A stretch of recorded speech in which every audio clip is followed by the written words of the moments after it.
सुनेंगे? हाँ जी, हाँ बोलिए, अपना नाम बताइए। मेरा नाम वैसे कृष्णा मिश्रा है। आज तो बस एक सवाल पूछना चाहता हूँ। आप भी सन्यासी हैं? आप सन्यासी हैं? हाँ जी। ओके, मेरी सुनता लीजिए। मैं बस एक चीज कहना चाहता हूँ कि मैं आपको राम नाम कहता हूँ और लोगों को राम नाम कहूंगा, ठीक है जी? मैं इस बात का विरोध करता हूं। दिनेश वार्ष्णेय जी को या तो डिबेट ये छोड़ेंगे या मैं छोड़ता हूं। ना बिल्कुल नहीं, कोई तू क्या उसके बारे में कैसे बोल सकते हैं ये? मेरी बात तो सुन लीजिए। क्या बोल सकते हैं? गलत बात है बिल्कुल। एक मिनट बिल्कुल तू क्या कहा उन्होंने? मैं सुना नहीं। कहते हैं क्या पंडित बने घूम रहे हो? पंडित क्या होता है? दिनेश जी, आपने ऐसा बोला क्या पंडित बने घूम रहे हो? नौजवान आदमी हो भाई, आप जो देश को आगे बढ़ाने की सोचो। अभी भी एक मिनट रुकिए, बात हो रही है। अरे आप रुकिए, दिनेश जी, सब लोग इस साथ बात नहीं करेंगे। मैं बात कर रहा हूँ इसमें, एक मिनट, सब लोग उसमें बात नहीं करेंगे। आपको मालूम है चुप रहिए, आप बिल्कुल चुप रहिए। दिनेश जी, एक मिनट, सबके माइक म्यूट हो जाएंगे अगर ऐसे चिल्लाएंगे हम लोग। यार गजब ये है। अरे आपके पास आ रहा है, बोलिए। यहाँ पे सारे यंगस्टर्स बैठे हैं। इस देश के वेदों के अंदर मल्टीवर्सेस की थ्योरी दी गई। इस देश के वेदों के अंदर पैरेलल यूनिवर्सेस की थ्योरी दी गई। इस देश के वेदों के अंदर सारे चिकित्सा विज्ञान की थ्योरी दी गई और चिकित्सा विज्ञान का पालन करने वाला ये पंडित, आप उसको बकवास कहते हैं? शर्म आनी चाहिए आपको। आपने बोला जल्दी का मत सुनिए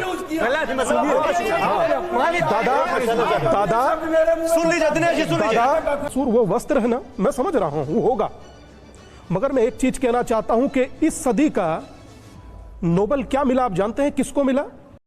जाओगे यहाँ? ये बात क्या हुई शैलेशानंद जी? हिंदू राष्ट्र बनेगा तो सब रह लेंगे, अभी भी तो सब रह रहे हैं। दिक्कत क्या है अभी? दिक्कत है। क्या दिक्कत है? दिक्कत घुसपैठ की है। देखो पंथ की ओर तो हम बात कर रहे हैं। एक ऋचा से सब निकले हैं, वो यहाँ पर नहीं, सब ये यहाँ तक पहुंच नहीं रही। समझेंगे क्योंकि उसको समझाने वाले उस तरीके से नहीं समझा पाए। ये जो पूरा एजेंडा है, पॉलिटिकल एजेंडा है कि किसी तरीके से ये जो हमारे धार्मिक गुरु हैं, इन्हें सियासत से बिल्कुल दूर रहना चाहिए। मगर ये जो बार बार हिंदू राष्ट्र की बात हो रही, अभी अमृतपाल ने खालिस्तान की मांग की थी। रंगरेज जी, एक सवाल के खिलाफ दिक्कत है। क्या दिक्कत है? दिक्कत घुसपैठ की है। दिक्कत हमारे यहाँ पर शैक्षणिक व्यवस्थाओं के अंदर जो व्यवधान आ रहा है उसकी है। दिक्कत यह है कि हम हमारी जो परंपराएं हैं उनको तो हम पूरे अनुशासन के साथ में समस्त हिंदू पालन करते हैं, किंतु क्या सार्वजनिक स्थलों के ऊपर बैठ करके यदि हम हमारी आराधना करने लग जाए तो इस राष्ट्र के अंदर क्या व्यवधान उत्पन्न नहीं होता? तो अभी हम जो बात कर रहे हैं हिंदू राष्ट्र से ऊपर की बात कर रहे हैं। हम सनातन शब्द उसके आगे लगाना चाहते हैं। सनातन के अंदर हम देखेंगे तो उसकी वेद ऋचाओं के रूप में समस्त धर्म, आप जिनको धर्म कह रहे हैं, जो कि संप्रदाय है, हिंदू मुस्लिम सिख ईसाई, ये सब उस ऋग्वेद की ऋचा से निकले हुए, उसके विचार से निकले हुए धर्म। तो हम सनातन हिंदू राष्ट्र की बात, ये बात आप इधर क्यों नहीं समझा पा रहे? समझा रहे हैं ना? नहीं समझ पा रहे, समझा रहे हैं। आप सुनिए। नहीं, एक मिनट, रंगरेज जी की बात अधूरी रह गई थी। रंगरेज जी, नहीं, एक बात मैं पूरी बात बोलता हूँ। देखिएगा, हम एक ईश्वरवादी थे। एक ईश्वरवादी के अंदर सनातन सदैव से रहा। उस एक ईश्वरवाद के अंदर ऋग्वेद जो इसके प्रथम पुस्तक है उसके अंदर लिखा है अहम एको अस्मि। वहीं पर कुरान को हम इतने सालों बाद भी जाते हैं तो उसके अंदर क्या लिखा है? नाउज़ु बिल्लाहि मिन ज़ालिक। हम बाइबल उठा करके देख रहे हैं तो उसके अंदर लिखा है he is the alone father who sent me on this earth to guide you as a shepherd.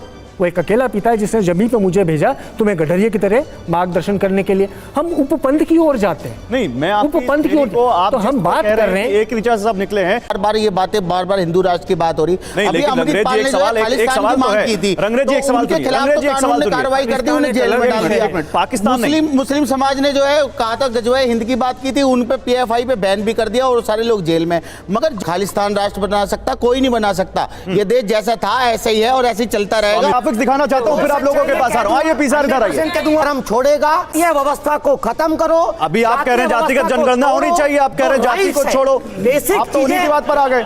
अभी आप जातीय जनगणना की बात कर रहे हैं, फिर कह रहे हैं जाति छोड़ो। स्वामी दीपांकर, देखिए, इस पैनल में कोई भी ऐसा व्यक्ति नहीं है जो अंबेडकर जी से बुद्धिमान या बड़ा। मौलाना अबुल कलाम आज़ाद, सरदार पटेल। अगर जातिगत जनगणना इतना ही अच्छा था तो सरदार पटेल ने मना क्यों किया?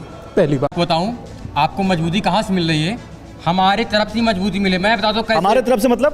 तथा कथित, मैं बता रहा हूँ कैसे। नहीं, हमारे तरफ से मतलब मैं बता रहा हूँ, बात तो होने दीजिए पूरी। जिस धर्म में 4 वेद, 16 पुराण, 68 नीतियाँ और 108 उपनिषद छोड़कर पीर बाबा पूजने जा रहे हैं। कहाँ जा रहे हैं? अजमेर शरीफ जा रहे हैं। आपको पता है तो बोलो कि हम किसी दूसरे धर्म का अपमान नहीं करेंगे। पाकिस्तान में आजादी के बाद हिंदुओं की स्थिति क्या हुई? 2% बची। आप क्या कह रहे हैं, हिंदू राष्ट्र नहीं बनेगा? चलिए ठीक है, ठीक है, आप क्या कहना चाहते हैं? ओके सर, मैं ये कहना चाहता हूँ कि अभी ये बात कर रहे थे कि आप कर रहे हैं धर्म की राजनीति, आप नहीं करते हैं क्या? कर्नाटक चुनाव से पहले आप बात करते हैं बजरंग दल को बैन करने के लिए, चुनाव आप जीत भी गए, उसके बाद में आप अब ऐलान करते हैं आप आरएसएस को बैन कर देंगे। आप कौन सी राजनीति कर रहे हैं? ठीक है, ठीक है, ठीक है, जल्दी जल्दी। हम आपसे बस एक चीज, सबसे पहले कम्युनिस्ट पार्टी को हम आपसे एक चीज पूछना चाहते हैं, एक और मेरी सुनेंगे। बारे में कैसे बोल सकते हैं ये? मेरी बात तो सुन लीजिए। क्या बोल सकते हैं? गौरव गलत बात है बिल्कुल। एक मिनट, बिल्कुल क्या क्या कहा उन्होंने? मैं सुना नहीं। कहते हैं क्या पंडित बने घूम रहे हो? पंडित क्या होता है? दिनेश जी आपने ऐसा बोला, आपने ऐसा बोला। गौरव ये गलत क्या होता है पंडित? गलत बात है। दिनेश जी बोलिए, क्या आपने ऐसा बोला? क्या पंडित बने घूम रहे हो? नौजवान आदमी हो भाई, आप जो देश को आगे बढ़ाने की सोचो। अभी भी मैं कुछ भी पहनूं, मैं कुछ भी करूं, आप होते कौन है बोलने वाले?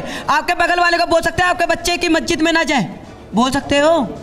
मैं अगर हिंदू धर्म की खामियां है, तुम्हारा नाम क्या है? गंदगी को जी कृष्णा है ना? जी कृष्णा कहकर संबोधित कीजिए। नहीं, मैंने मिश्रा जी कहा। क्यों लगा? उन्होंने अपना नाम नहीं बताया। आपकी परिभाषा में गंदगी क्या है? जातीय व्यवस्था। तो उसी को अवनीश जी जवाब दे रहे हैं। अवनीश जी, स्वामी विवेकानंद ने कहा, स्वामी विवेकानंद के शब्द हैं ये, कि अगर मान लीजिए हमारे धर्म में कुछ कुरीतियां या गलतियां या कमियां आ गई हैं, तो इसका मतलब ये नहीं कि धर्म गलत हो गया, बल्कि उस धर्म में वो कुरीतियां लाने वालों में कमी थी। जी हम लोग मुद्दे से भटक रहे हैं, ठीक है ना? हम यहाँ पर बात कर रहे हैं क्या दबाव के जरिए 2024 इधर से भी बोला गया, मैं यही सवाल कर रहे थे तो वो भटक मैं इसी सवाल मैं जाति के खिलाफ बोल रहा हूँ, अपने सवाल में मुद्दे से भटक रहा हूँ। मुद्दे पे आइए, नहीं आप अपने सवाल में हो जाइए। हाँ, मुद्दे पे आइए, ये जो मुद्दा है, मुद्दे पे आइए। ये जो मुद्दा है, ये दिख रहा है आपको गौरव जी, ये लगता है कि सिर्फ बाबागिरी के कारण, सिर्फ बाबाओं के माध्यम से 2024 के चुनाव में अगर समूचा हिंदू समाज एक हो रहा है, आपको दिक्कत हो सकती है, हिंदू समाज को दिक्कत नहीं। मुझे राजनीति बाद में उपजती है, पहले किसी भी व्यक्ति का स्वयं का ओजस्व या प्रचार उपजता है। ठीक है, मैं दूसरे विषय पे बात करना चाह रहा हूँ, इसी विषय के आगे, कि जब तक ये बात चलती है तो ऐसा लगता है कि हर बाबा सत्ता की गोद में बैठ करके रिमोट कंट्रोल से चलता है। हम वो नहीं हैं। जब सत्ताएं गलती करती हैं तो हम उनको भी डंडा दिखाते हैं। यदि पर्यटन केंद्र बनाए जाते हैं हमारे धर्मस्थल, तो हम सबसे पहले व्यक्ति होते हैं जो उनका विरोध करते हैं। दूसरी चीज़ सुनिएगा, और अंग्रेज जी, दूसरी चीज़ इस युवा पीढ़ी को मालूम पड़ना चाहिए, आप सभी लोग ध्यान दीजिएगा, इस देश की, इस अखंड भारत की सबसे बड़ा विश्वविद्यालय कौन सा था? तक्षशिला, नालंदा, ठीक है, शारदा पीठ, विक्रमशिला, इनको ध्वंस क्यों किया गया था और किसने किया था, ये आप याद रखिएगा। ठीक है, उसका कारण है हमारी बौद्धिक अवधारणाओं को ध्वस्त किया गया और उसके बाद में अब दिनेश जी बोलेंगे। प्रदूषण हमारे अंदर आया। दिनेश जी जल्दी से, और दिनेश जी छोटा रखिएगा, समय कम है। एक मिनट, नहीं आप विद्यालय के बारे में, तब आपने कहा कि बौद्ध धर्म के अंतर्गत उनका निर्माण हुआ, लेकिन अगर हम बात करें हमारे गुरुकुल का, जो सनातन धर्म में पहले भी था लेकिन बाद में उसे किसने बंद करवाया? आज के तारीख में मदरसे हैं, क्रिश्चियन स्कूल्स हैं, लेकिन जब गुरुकुल की बात आती है तो उसकी परमिशन क्यों नहीं मिलती हमें? क्यों नहीं? ठीक है सर, बात अभी की गई कि उन्होंने इतने सारे मुस्लिमों में भी दिखा दिए कि सिया सुन्नी, इसके अलावा भी उन्होंने काफ़ी बताया कि अलग अलग वो भी डिस्ट्रीब्यूटेड है, पर एटलीस्ट उनमें यूनिटी है। आप देखिए, हिंदू राष्ट्र की डिमांड एक पर्सन उठाता है, उसी के ऑपोजिशन में राम राज्य की डिमांड उठ जाती है, तो ये कैसे हिंदू है? ठीक है, चलिए मैं दीपांकर जी को जवाब देना चाहता हूँ। हाँ, इस धार्मिक उन्माद की बात एक ही धर्म पर आती है, इस पर सवाल जवाब होता है। धार्मिक उन्माद नहीं, आप सर, मैं सवाल नहीं पूछूंगा ऐसे, तो उसमें केवल हिंदू धर्म होता है या सारे धर्म होता है? सुनिए, तमाम धर्म की उत्पत्ति कहीं ना कहीं उन्माद है। मेरी बात को सुनिए, धर्म की उत्पत्ति ही उन्माद है।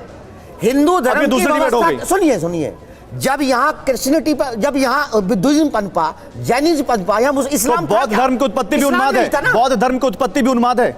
आप नमस्कार, बहुत स्वागत है आप सभी का।